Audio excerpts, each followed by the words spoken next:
नमस्कार दोस्तों, आपका स्वागत है यूपी मेंटोर में। तो हम आज पढ़ेंगे UP triple S C computer के बहुत ही महत्वपूर्ण क्वेश्चंस जो कि यूपी ट्रिपल एस सी लेखपाल और अन्य परीक्षाओं में पूछे जाने हैं। तो चलिए शुरू करते हैं। तो क्वेश्चन नंबर 1, इसमें देखेंगे हम नेटवर्किंग और वायरलेस तकनीक। तो ब्लूटूथ तकनीक किन मानकों पर कार्य करती है? तो यह SIG द्वारा निर्मित है, जो कि 2.4 गीगाहर्ट्ज बैंड पर कार्य करती है और इसकी बैंड विड्थ तक होती है कितनी, 1 से 24 Mbps, ठीक है, स्पीड होती है इसकी, ठीक है। चलिए आगे देखते हैं। वायरलेस ईयरबड्स किस तकनीक पर आधारित है? तो ब्लूटूथ तकनीक पर आधारित होती है। मैश वाईफाई सिस्टम की प्रमुख विशेषता क्या है? तो यह पारंपरिक राउटर से बेहतर कवरेज देता है और इसमें मल्टीपल नेटवर्क नोड्स का उपयोग किया जाता है, ठीक है, इंपॉर्टेंट है। चलिए आगे देखते हैं। संचार उपकरण और उनकी तकनीक। स्मार्ट होम टैब किन संचार माध्यमों का उपयोग करता है? तो ये वाईफाई, जिगबी और जेड वेव का यूज करता है, ठीक है। स्मार्ट होम टैब इंपॉर्टेंट है। फिर है GPS ट्रैकर किस सिग्नल पर कार्य करता है? तो सैटेलाइट आधारित सिग्नल पर कार्य करता है GPS ट्रैकर। NFC टैग का संबंध किस प्रकार के संचार से है? तो यह कम दूरी का वायरलेस संचार है, ठीक है, नियर फील्ड कम्युनिकेशन। चलिए आगे देखते हैं। ईमेल का इतिहास और संचार संरचना। पहला ईमेल भेजने का श्रेय किसे दिया जाता है? तो वो है रे टॉमिल्सन। इंटरनेट पर इलेक्ट्रॉनिक्स मोड में संदेश भेजने की सुविधा क्या कहलाती है? तो कहलाती है ईमेल। ईमेल एड्रेस में यूजर नेम और डोमेन नेम को कौन सा चिन्ह अलग करता है? तो होता है @ का चिन्ह, ठीक है। क्या ईमेल एड्रेस केस सेंसिटिव होते हैं? तो नहीं, ये केस सेंसिटिव नहीं होते, ठीक है। ईमेल एड्रेस केस सेंसिटिव नहीं होते। चलिए आगे देखते हैं। ईमेल हेडर और प्राप्तकर्ता। ईमेल हेडर में मुख्य रूप से कौन से फील्ड उपलब्ध होते हैं? तो ईमेल हेडर में क्या होते हैं? तो इसमें फ्रॉम, टू, CC, BCC और सब्जेक्ट होता है, ठीक है।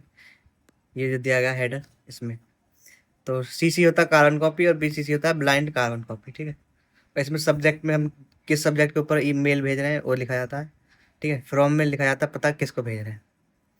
फिर अगला क्वेश्चन देखते हैं। ईमेल के द्वितीय प्राप्तकर्ता की ID कहाँ दर्ज की जाती है? तो वो CC में होती है, ठीक है, कार्बन कॉपी में। BCC और CC का पूर्ण रूप क्या है? तो BCC का पूर्ण रूप है ब्लाइंड कार्बन कॉपी और CC का पूर्ण रूप है कार्बन कॉपी, ठीक है। चलिए आगे देखते हैं। महत्वपूर्ण ईमेल प्रोटोकॉल। तो ईमेल भेजने के लिए, सेंड करने के लिए कौन कौन सा प्रोटोकॉल यूज होता है? तो वो है SMTP, ठीक है, सिंपल मेल ट्रांसफर प्रोटोकॉल। फिर है ईमेल प्राप्त करने के लिए, तो वो है POP और POP3 पोस्ट ऑफिस प्रोटोकॉल, ठीक है। और ईमेल प्राप्त करने के IMAP है, इसका भी यूज किया जाता है, IMAP, ठीक है। चलिए आगे देखते हैं। संपूर्ण ईमेल कम्युनिकेशन के लिए किन प्रमुख प्रोटोकॉल्स का इस्तेमाल किया जाता है? तो वह SMTP, POP और IMAP, ठीक है। चलिए आगे देखते हैं। ईमेल प्रबंधन और सुरक्षा। तो एक मजबूत पासवर्ड की क्या पहचान है? तो इसमें अपर केस, लोअर केस अक्षर, संख्या और विशेष चिन्ह सिंबल्स का मिश्रण होता है एक अच्छा मजबूत पासवर्ड। फिर है ऑटो रेस्पॉन्डर की क्या भूमिका है? तो यह आने वाले ईमेल का स्वचालित रूप से उत्तर देता है, ठीक है, ऑटोमेटिक रूप से आंसर दे देता है। फिर है ईमेल संग्रह का क्या अर्थ है? ईमेल को बिना डिलीट किए इनबॉक्स में सुरक्षित स्टोरेज में ले जाना इसका कार्य होता है। फिर है ईमेल फिल्टर का क्या कार्य है? तो यह निर्धारित मानदंडों के आधार पर ईमेल को स्वचालित रूप से फोल्डरों में व्यवस्थित करता रहता है। चलिए आगे देखते हैं। तो अगर वीडियो पसंद आई तो लाइक करना वीडियो को और कमेंट जरूर कर देना, चैनल को सब्सक्राइब कर लेना, ठीक है। इंपॉर्टेंट क्वेश्चन जो अभी पूछे जा रहे हैं वर्तमान में वो कराए हैं हमने। तो अगर आपको इसकी PDF चाहिए तो ये टेलीग्राम का वो है QR, इसे स्कैन करके टेलीग्राम चैनल को स्कैन कर लिया, ठीक है। बहुत बहुत धन्यवाद आप। नमस्कार दोस्तों, आपका स्वागत है यूपी मेंटोर में। तो हम आज पढ़ेंगे यूपी लेखपाल परीक्षा के लिए 100 अति महत्वपूर्ण प्रश्नोत्तर जो सीधे एग्जाम में पूछे जाएंगे। तो चलिए शुरू करते हैं। भारतीय इतिहास एवं संस्कृति। तो क्वेश्चन नंबर 1 देखते हैं। भारत आने वाला प्रथम यूरोपीय देश कौन सा था? तो वो था पुर्तगाली थे, और ये वास्को डी गामा आया था 1498 में। ठीक है, चलिए शुरू करते हैं अगला क्वेश्चन। कादम्बरी के लेखक कौन है? तो कौन है? तो वह बाणभट्ट, जो कि हर्षवर्धन के दरबारी कवि थे। ठीक है, और ये जो वास्को डी गामा है कालीकट के तट पर आया था। ठीक है, कालीकट तट पर आया था, जो कि केरल में है। आगे देखते हैं। असहयोग आंदोलन क्यों बंद कर दिया गया? तो चोरी चोरा की घटना के कारण 1922 में असहयोग आंदोलन को बंद कर दिया गया था। तो अब देखते हैं यहाँ पर हम क्रम। इल्तुतमिश, ये जो दिल्ली सल्तनत है, इसके बाद आए थे अलाउद्दीन खिलजी, फिर आए शेरशाह सूरी, और उसके बाद आए थे अकबर। ठीक है, ये क्रम दे रखा है। चलिए आगे देखते हैं। भारतीय संविधान एवं राज्य व्यवस्था। संविधान सभा की प्रारूप समिति के अध्यक्ष कौन थे? तो वो थे डॉक्टर भीमराव अम्बेडकर। कुल 7 सदस्य थे जिसमें। फिर अगला क्वेश्चन है, भाषा के आधार पर राज्यों का पुनर्गठन किस वर्ष हुआ? तो ये हुआ था 1956 में। पहला राज्य बना था आंध्र प्रदेश 1953 के अंतर्गत। ठीक है, फिर है अनुच्छेद 243 ख के अधीन गठित ग्रामीण स्वशासन संस्था कौन सी है? तो वह ग्राम पंचायत। ठीक है, और 73वें संविधान संशोधन द्वारा ये लागू किया गया था। चलिए आगे देखते हैं। दिए गए विकल्पों में कौन सा मौलिक कर्तव्य नहीं है? तो वह लोक चुनावों में वोट डालना। ठीक है, ये क्या है? कोई भी लोग वो नहीं है मौलिक कर्तव्य, ये नागरिक अधिकार है। ठीक है, अगला क्वेश्चन। अंतर्राष्ट्रीय शांति और सुरक्षा की अभिवृद्धि किस अनुच्छेद में है? तो ये अनुच्छेद 51 में, जो कि नीति निर्देशक तत्वों के अंतर्गत आता है। ठीक है, इंपॉर्टेंट क्वेश्चन है। चलिए आगे देखते हैं।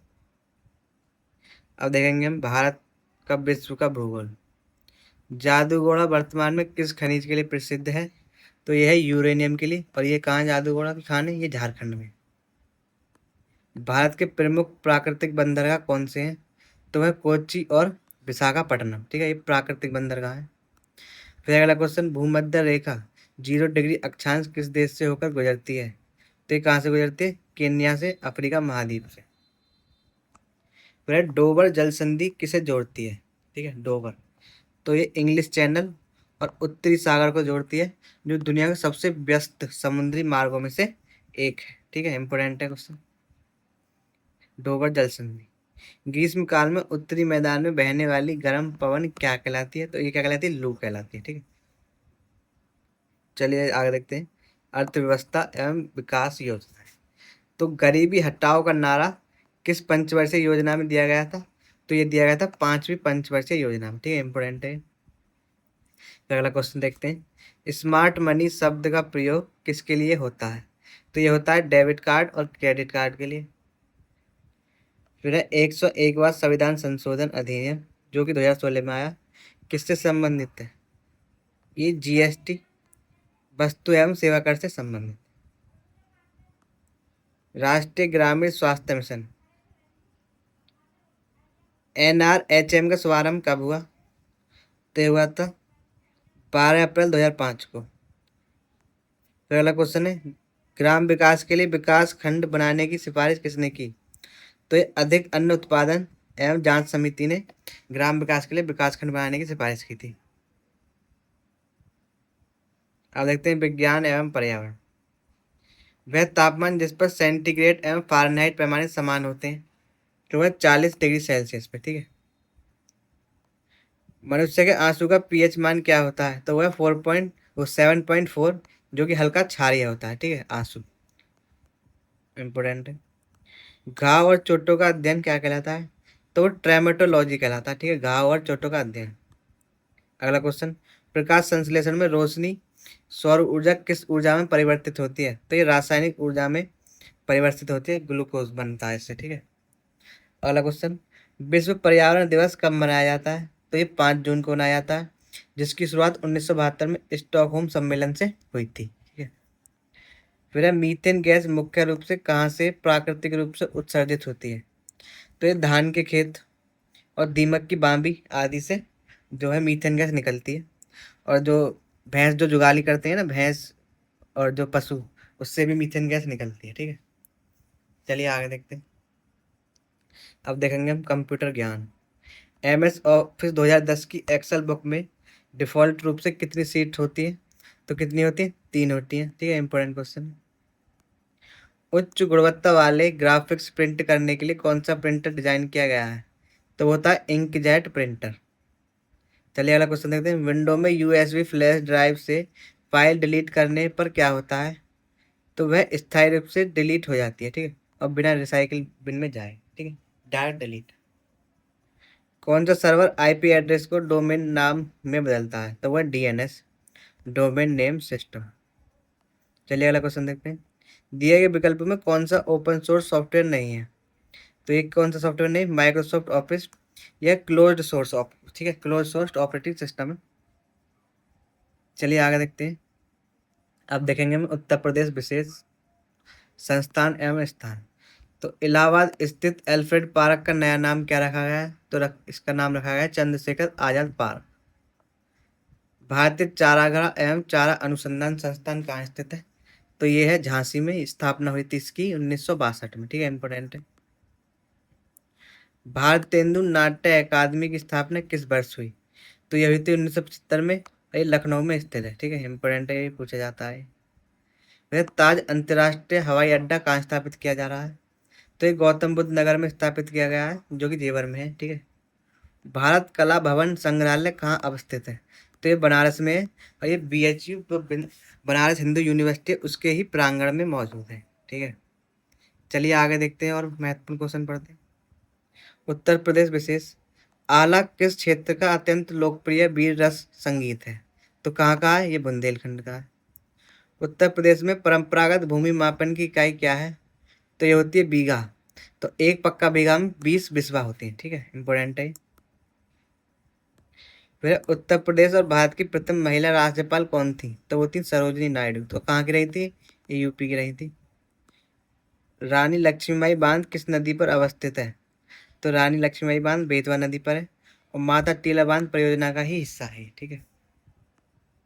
सूरजताल पक्षी विहार कहाँ स्थित है? तो सूरजताल पक्षी विहार कहाँ है? बलिया में। और ये जयप्रकाश नारायण पक्षी विहार भी कहते हैं इसे। ठीक है, दोनों नाम इसी के ही हैं। तो चलिए आगे देखते हैं। अब देखेंगे हम सामान्य हिंदी। पनही, पनी शब्द का तत्सम रूप क्या है? तो वह उपान है, मतलब जूता या पादुका। ठीक है, इंपोर्टेंट है। पनही मतलब जूता। अनीक शब्द किसका पर्यायवाची है? तो सेना का पर्यायवाची है। इंपोर्टेंट है। ज्योतिषना का शुद्ध रूप क्या है? तो ज्योतिषना कैसे लिखा जाता है?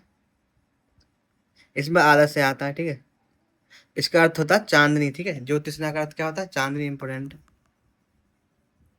मान न मान मैं तेरा मेहमान लोकोक्ति का सही अर्थ है जबरदस्ती गले पड़ना। कौन सी ध्वनि महाप्राण नहीं है, अल्पप्राण है? तो जय जो है क्या है? महाप्राण नहीं, अल्पप्राण है। जय वर्ग का तीसरा अक्षर अल्पप्राण होता है। ठीक है, तो महाप्राण होते हैं दूसरे और चौथे अक्षर। ठीक है, और पहला, तीसरा और पांचवा कौन सा होता है? अल्पप्राण होता है। तो हमारे यहाँ पे 100 क्वेश्चन हो चुके हैं। तो अगर वीडियो पसंद आई हो तो लाइक करना, वीडियो को कमेंट करना और चैनल को सब्सक्राइब जरूर करना। बहुत बहुत धन्यवाद। लास्ट